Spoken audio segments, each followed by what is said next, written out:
नर्मदा नदी, जिसे हम अपनी संस्कृति, आस्था और परंपराओं का केंद्र मानते हैं, अचानक वैज्ञानिक दुनिया की सुर्खियों में आ गई है।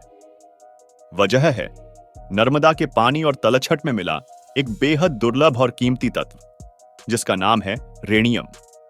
हाँ, वही रेडियम जिसकी दुनिया भर में तलाश होती रहती है और जो इतनी महंगी है कि कई देशों की रणनीतिक योजनाओं में इसका अहम योगदान होता है। तो आइए, चलिए नर्मदा घाटी की उन गहराइयों में जहां यह रहस्यमयी खोज हुई।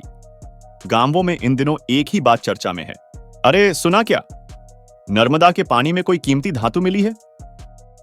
नर्मदा को माता मानने वाले लोगों के लिए यह सिर्फ वैज्ञानिक उपलब्धि नहीं, बल्कि गर्व का क्षण है। लेकिन यह खोज किसी संयोग का नतीजा नहीं थी। Indian institute of geological sciences और एक केंद्रीय विश्वविद्यालय की टीम पिछले 2 सालों से नर्मदा घाटी, उसके रिफ्ट जोन और आसपास की चट्टानों का अध्ययन कर रही थी। यह क्षेत्र भूगर्भीय रूप से बेहद खास है, क्योंकि यहां करोड़ों साल पुराने ज्वालामुखी और प्राचीन खनिज संरचनाएं मौजूद हैं।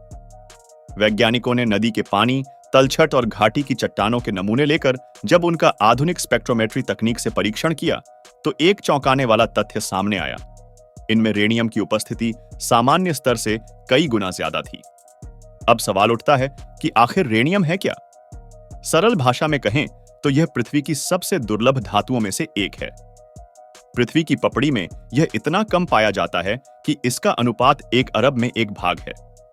पूरे विश्व में साल भर में मुश्किल से 60 से 70 टन रेडियम ही निकल पाता है। इसकी खासियत यह है कि यह किसी आम चीज में इस्तेमाल नहीं होता, बल्कि इसे हाईटेक और रणनीतिक तकनीक में उपयोग किया जाता है, जैसे जेट इंजनों में, रॉकेट और मिसाइलों में, नाभिकीय तकनीक में, पेट्रोलियम रिफाइनिंग में, सुपर एलॉय बनाने में और उन्नत इलेक्ट्रॉनिक उपकरणों में। इसलिए इसकी कीमत भी साधारण धातुओं से कई गुना अधिक होती है। अंतरराष्ट्रीय बाजार में 1 किलो रेडियम 40 से 60 लाख रुपए तक का बिकता है, यानी एक ग्राम ही हजारों रुपए का होता है।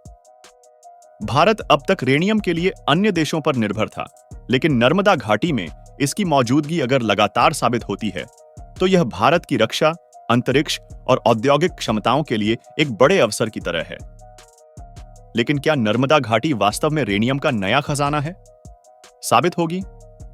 वैज्ञानिकों के अनुसार संभावना बहुत मजबूत है, लेकिन अभी तस्वीर पूरी तरह साफ नहीं है। विशेषज्ञ मानते हैं कि रेडियम नर्मदा रिफ्ट जोन की गहरी ज्वालामुखीय चट्टानों, डेकन ट्रैप्स के प्राचीन लावा प्रवाह, घाटी की खनिज समृद्ध चट्टानों या हवा से आई सूक्ष्म खनिज धूल के कारण नदी में आया हो सकता है। यदि यह साबित हो जाए कि ये स्रोत स्थायी हैं, तो भारत पहली बार ऐसा क्षेत्र प्राप्त करेगा जहां से रेडियम का वाणिज्यिक उत्पादन संभव हो सकेगा। इस खोज पर स्थानीय लोगों की प्रतिक्रिया भी बेहद दिलचस्प है। गांवों में नई उत्सुकता और आशा दिखाई दे रही है। कई युवा इसे रोजगार और विकास के अवसर के रूप में देख रहे हैं। एक बुजुर्ग ने मुस्कुराते हुए कहा, नर्मदा हमारी मां है। अगर मां की गोद में खजाना निकले तो यह भी उनकी ही कृपा है। हालांकि कुछ लोग पर्यावरण और नदी की पवित्रता को लेकर चिंतित भी हैं। वे पूछते हैं कि यदि खनन शुरू हुआ तो नदी को प्रदूषण का खतरा तो नहीं होगा? और यह सवाल बिल्कुल उचित है, क्योंकि नर्मदा कोई साधारण नदी नहीं, बल्कि करोड़ों लोगों की भावनाओं का केंद्र है। वैज्ञानिक भी इस बात को लेकर पूरी तरह सतर्क हैं। उनका कहना है कि धातु का मिलना यह नहीं दर्शाता कि तुरंत खनन शुरू कर दिया जाएगा। किसी भी तरह की कार्रवाई से पहले विस्तृत जियोरासायनिक अध्ययन, पर्यावरणीय प्रभाव आकलन, स्थानीय समुदायों की सहमति और संवेदनशील क्षेत्रों की सुरक्षा सबसे जरूरी होगी। नर्मदा जैसी पवित्र और पारिस्थितिक रूप से महत्वपूर्ण नदी पर किसी तरह का नुकसान स्वीकार्य नहीं हो सकता। उधर सरकार भी इस खोज को गंभीरता से ले रही है। केंद्र और राज्य 2 सरकार मिलकर विशेषज्ञों की नई टीम बनाने की योजना तैयार कर रही है।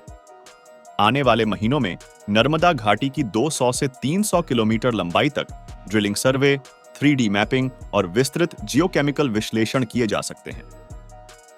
ये सर्वे यह निर्धारित करेंगे कि घाटी में रेडियम की मात्रा कितनी है, यह किस रूप में मौजूद है और क्या इसे निकालना आर्थिक रूप से संभव होगा। अगर परिणाम सकारात्मक आते हैं तो भारत दुनिया के उन चुनिंदा देशों में शामिल हो जाएगा जो रेडियम उत्पादन करते हैं। भारत में रेडियम का इतिहास अब तक काफी सीमित रहा है। राजस्थान की कॉपर माइंस और झारखंड ओडिशा क्षेत्र में इसके हल्के निशान मिले थे, लेकिन ये मात्रा बहुत कम थी। इसलिए नर्मदा में इसकी खोज भारत के भूगर्भीय इतिहास का नया अध्याय मानी जा रही है। वैज्ञानिकों का कहना है कि यह तो बस शुरुआत है। नर्मदा का भूगर्भीय इतिहास बहुत गहरा है और रेडियम की मौजूदगी यह संकेत दे रही है कि घाटी के नीचे खनिज समृद्ध संरचनाओं का बड़ा भंडार छिपा हो सकता है। अगर रेडियम आधारित उद्योग इस क्षेत्र में विकसित होते हैं तो इससे हजारों युवाओं को रोजगार मिलेगा। खनिज प्रसंस्करण इकाइयां, शोध केंद्र, परिवहन और लॉजिस्टिक सुविधाओं का विकास होगा। मध्य प्रदेश सरकार पहले ही नर्मदा घाटी को जियो इकोनॉमिक कॉरिडोर के रूप में विकसित करने का विचार कर चुकी है और यह खोज उस दिशा में एक बड़ी प्रेरणा बन सकती है। अगर आपको यह जानकारी पसंद आई हो तो कृपया हमारे चैनल को सब्सक्राइब करें, वीडियो को लाइक करें